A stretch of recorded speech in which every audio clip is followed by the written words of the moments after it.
Assalamualaikum warahmatullahi wabarakatuh. Alhamdulillahirabbil alamin. Hadina istaim wal umur jawatin wassalatu wassalamu ala anbiya'i wal mursalin wa alihi washabihi ajmain amma ba'du. Baiklah, kami di sini dari kelompok 9 yang beranggotakan Muhammad Hasan Mubarok, Muhammad Wahyudin IGH dan Raflian Dwi Hamas akan mempresentasikan makalah kami tentang ruang lingkup, tujuan dan manfaat mempelajari tasawuf. Dosen pengampu Bapak Muhammad Irfan MS, SHI MSy. Definisi ilmu tasawuf. Secara etimologi, definisi tasawuf terdiri atas beberapa macam pengertian berikut. Yang pertama, tasawuf berasal dari kata ahlu sufah yang berarti sekelompok orang pada masa Rasulullah yang hidupnya diisi dengan banyak berdiam di serambi-serambi masjid. Yang kedua, mengatakan tasawuf itu artinya orang-orang yang mensucikan dirinya di hadapan Tuhannya. Ketiga, mengatakan istilah lagi kata syaf, yang itu barisan orang yang selalu ada di depan ketika sholat.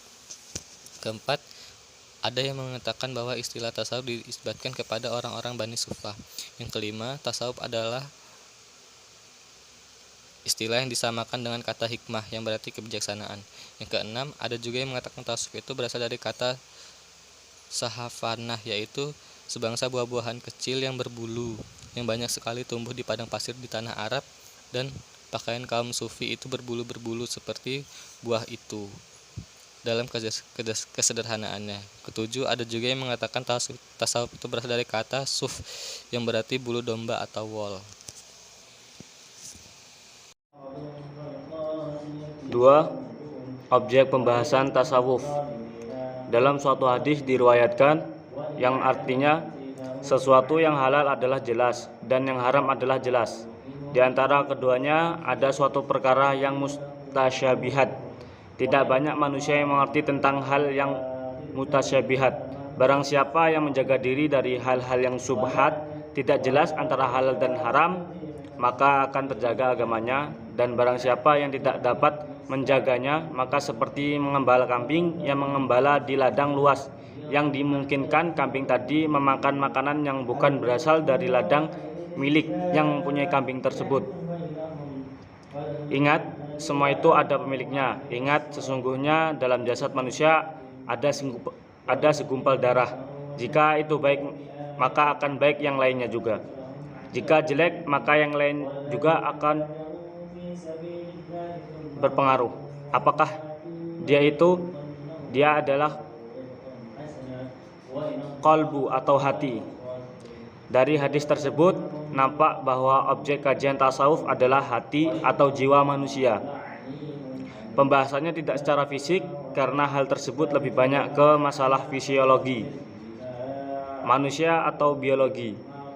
Namun pembahasan tasawuf lebih banyak menekankan pada masalah jiwa manusia secara immateri. Dalam membersihkan atau mensucikan hati ada beberapa hal yang harus dilakukan untuk mencapai derajat atau makam yang tinggi di sisi Allah, antara lain 1. Taubat, 2.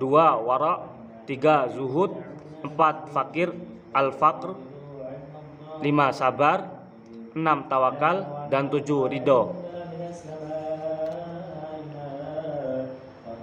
Tujuan dan manfaat mempelajari tasawuf. Tujuan mempelajari tasawuf pada dasarnya, tasawuf adalah mendekatkan diri kepada Allah Subhanahu wa taala melalui penyucian diri dan perbuatan-perbuatan amaliyah Islam. Oleh karena itu, beberapa tujuan tasawuf adalah ma'rifatullah atau mengenal Allah secara mutlak dan lebih jelas.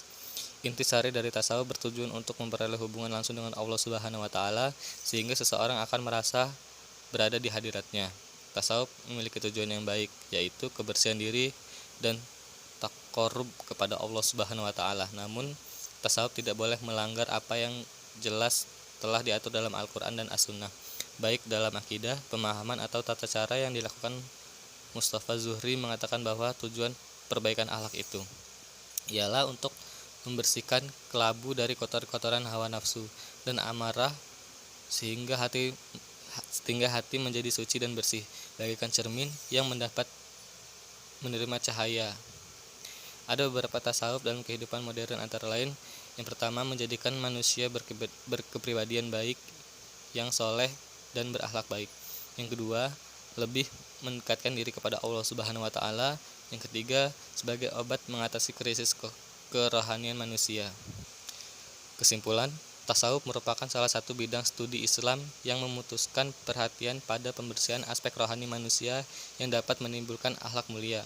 Kemudian, objek kajian tasawuf adalah hati atau jiwa manusia. Pembahasan tasawuf lebih banyak menekankan pada jiwa manusia secara imateri. Dalam membersihkan atau mensucikan hati, ada beberapa hal yang harus dilakukan untuk mencapai derajat yang tinggi di sisi Allah, antara lain yang pertama taubat, yang kedua wara, yang ketiga zuhud, yang keempat fakir, yang kelima sabar, yang keenam tawakal, yang ketujuh ridho. Tasawuf memiliki tujuan yang baik, yaitu kebersihan diri dan taqarrub kepada Allah Subhanahu wa taala, yakni memperoleh hubungan langsung dengan hadirat Allah Subhanahu wa taala, sehingga seseorang akan merasa di hadiratnya. Faedah tasawuf ialah membersihkan hati agar sampai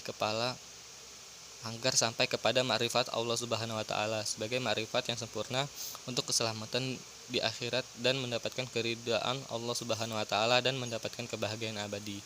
Mungkin cukup sekian dari kelompok kami. Apabila ada banyak kesalahan serta kekurangan, kami mohon maaf. Kami akhiri. Wassalamualaikum warahmatullahi wabarakatuh.